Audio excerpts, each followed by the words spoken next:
कक्षा 10 संस्कृत अर्धवार्षिक परीक्षा 2024 का पेपर का सॉल्यूशन है। व्याघ्र कस्मात् बिभेति तो मानुषात् प्रसव कुत्र पापाते क्षेत्र गुणी किम भवेति गुणम वनराज के दुरावस्था प्राप्त है तो बानरों ने कृष्ण काय के आसित कौन था अतिथि था। बागीस की संधि विच्छेद बाग प्लस ईस से कृष्ण से समीपम इसका समस्त पद बनेगा ए उपकृष्णम पट सत्री प्रत्यय क्या बनेगा दे पटन अपार्थी में बे अप उपसर्ग उत्तम पुरुष पद का होगा लिखावे से। ऐसे रेगिस्तानों की पूर्ति करनी राम शब्द का तृतीय विभक्ति एक वचन में रामायण बनेगा। भू धातु लंग लकार प्रथम पुरुष बहुवचन में अभवन बनेगा। गम धातु सत्री प्रत्यय से गच्छन हरि शब्द चतुर्थी एक वचन में हरिय बनेगा और अज से टाप प्रत्यय में अजय बनेगा। लब धातु लट लकार प्रथम पुरुष एक वचन में लपते बनेगा। से ये अपठित गद्यांश है, इसमें से क्वेश्चन आंसर ढूंढ के करने। पुस्तकालय के साम संग्रह भवती एक पद में उत्तर देना तो किस्मा संग्रह भवती अंडरलाइन भी हो रही है गद्यांश में और नीचे भी दे रखा है इसके आंसर विविध पुस्तका नाम। कस्य समीपे वाचनालय वर्तते तो किसके समीपता वाचनालय पुस्तकालय के समीपता। अस्माकं पुस्तकालय कुत्र वर्तते हमारा पुस्तकालय कहाँ था तो इसमें गद्यांश में दे रखा है नगर से समीपे रमणीय स्थान पर। सर्वे जना पुस्तकालय किम कुर्वन्ति तो देखो गद्यांश में दे रखा है प्रशंसा कुर्वन्ति। इस गद्यांश का समुचित शीर्षक क्या होगा तो गद्यांश का समुचित शीर्षक ये होगा क्योंकि पुस्तकालय की बात चल रही है तो अस्माकं पुस्तकालय होगा। आदर्श इसी पद का विशेषण है गद्यांश से विशेष्य पद। आदर्श क्या है विशेषण है तो इसका विशेष्य क्या होगा तो पुस्तकालय हो जाएगा क्योंकि आदर्श पुस्तकालय कैसा पुस्तकालय आदर्श पुस्तकालय। निंदाम पद का विलोम पद हो जाएगा प्रशंसा। निंदा किसी की बुराई होती प्रशंसा किसी की प्रशंसा बढ़ाई होती। तपोवन का संधि विच्छेद होगा तपे प्लस बनम। को अपी का होगा के प्लस अपी इनमें विसर्ग संधि है दोनों में।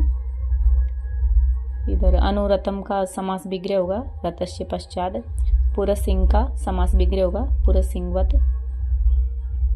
इधर ये अव्यय पद देखना विद्यालयम परिते वृक्षा संति गच्छतु भवान पुनः मिलावे।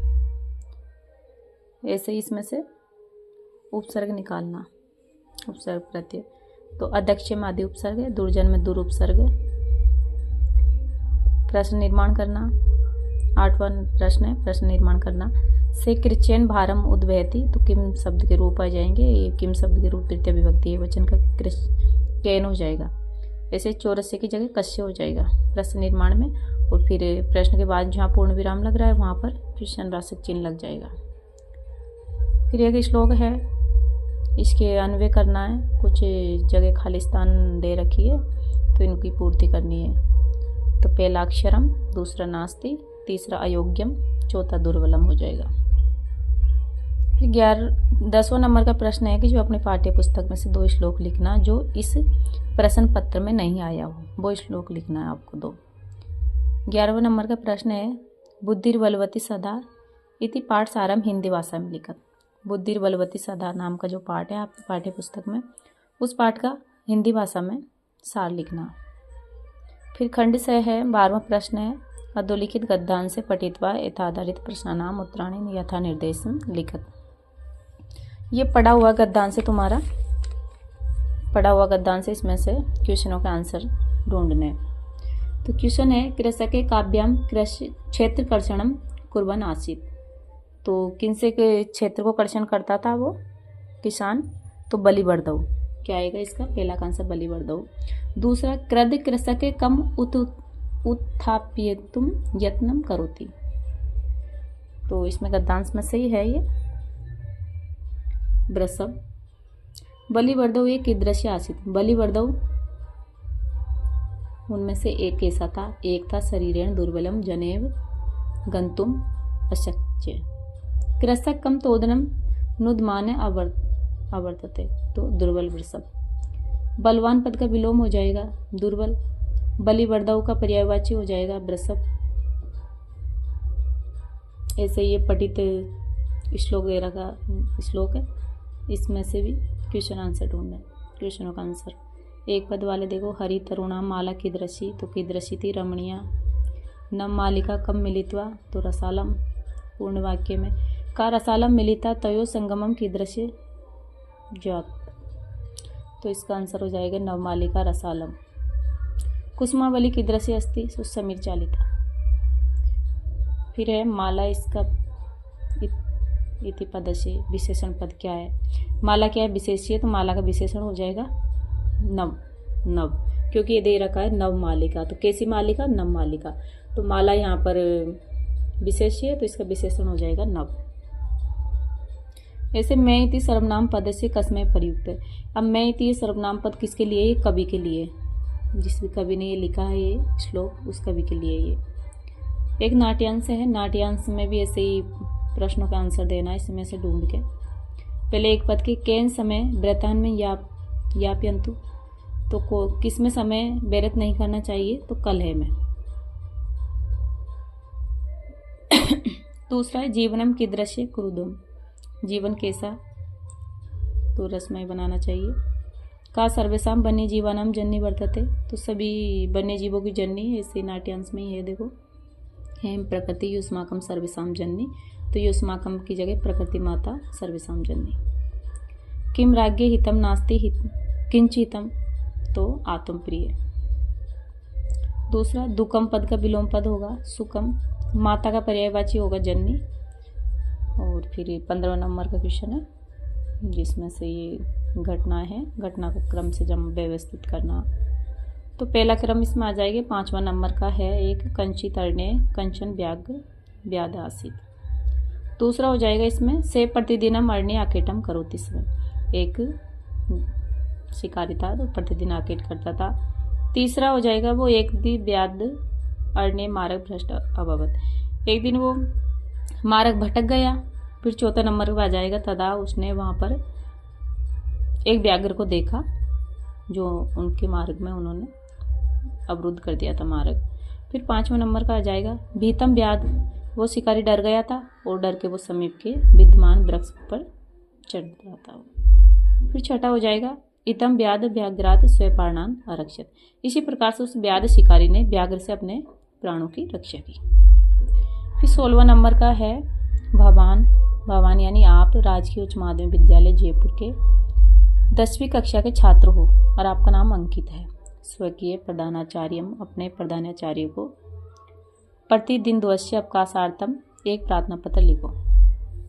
अथवा में है ये 16वें नंबर का। या फिर आप सुरेंद्र हो और परीक्षा का परिणाम के विषय में अपने पिता के प्रति एक पत्र लिखो। या तो आप प्रार्थना पत्र लिखो अथवा में, या फिर आप पत्र लिखो, तो आपको जो इजी लगे वो कर लेना। पत्र तो इस प्रकार है। पत्र की पूर्ति देखो, पहला में हो जाएगा नमूना में, दूसरे में परिणाम, तीसरा प्रतिशतम, चौथा में भवान, 5वां में हेम, छठा में अधिकम, 7वां में अभ्यासेन, 8वां में नवनवति, 10वां में 8वां में नवनवति, 9वां में मातरम, 10वां में मम, 11वां में भवते, 12वां में सुरेंद्र। ये पत्र की पूर्ति है। और प्रार्थना पत्र तो आपको अपने हिसाब से लिखना ही पड़ेगा, अगर प्रार्थना पत्र लिखो तो, या फिर अथवा में इसकी पूर्ति कर दो, जो इजी लगे जो। 17वां नंबर का क्वेश्चन है किस मंजूषा को देख के, मंजूषा में से कुछ शब्द है उसकी सहायता से आप उपवन विषय में संस्कृत भाषा में लिखो। कुछ शब्द बनाने हैं आपको। और या फिर अथवा में है मंजूषा में से देख के ग्रीष्म अवकाश के बारे में वार्तालाप की पूर्ति करो। जो आपको इजी लगे वो आप कर लेना। तो वार्तालाप इस प्रकार से होगी पूर्ति। पहला में त्वम, दूसरा में अगच्छम, तीसरा में अतिरमणीय, चौथा में तत्र, 5वां में अपश्य, छठा मया, 7वां कक्ष, 8वां गतमासे, 9वां आवाम, 10वां मिलाप। ये इस मंजूषा में से करना। ये मंजूषा देखिए दे रखी ना, गतमासे, मया, तत्र, अतिरमणीय, आवाम, मिलावे, त्वम, अपश्य, अच्छम, अगच्छम, कदा, इनमें से भरना है ये। इसी प्रकार ये 4 वाक्य हिंदी में, 4 में 4 नहीं 6 वाक्य है, जिनमें 4 वाक्यों को आपको संस्कृत बनानी है। तो मैं भी गाँव जाता हूँ, तो इसका बनेगा हेमपि ग्रामम गच्छामि। पिता पुत्र के साथ जाता है तो पिता पुत्रेण से ग्रामम गच्छति, यानी पिता पुत्र के साथ जाता है, पिता पुत्रेण से गच्छति। हमें संस्कृत पढ़नी चाहिए तो वयम संस्कृतम पठामि। बालक को फल अच्छा लगता है, बालकाय फलम रोचते, चतुर्थी विभक्ति। रमेश शेर से डरता है, तो कौन डर रहा है? जो डर रहा है उसको पंचमी विभक्ति, जिससे डर रहा है पंचमी विभक्ति हो जाएगी। तो रमेश शेर से डर रहा है, तो रमेश सिंहात बिभेति, ये आ जाएगा। और कुछ गलती हो तो देख लेना।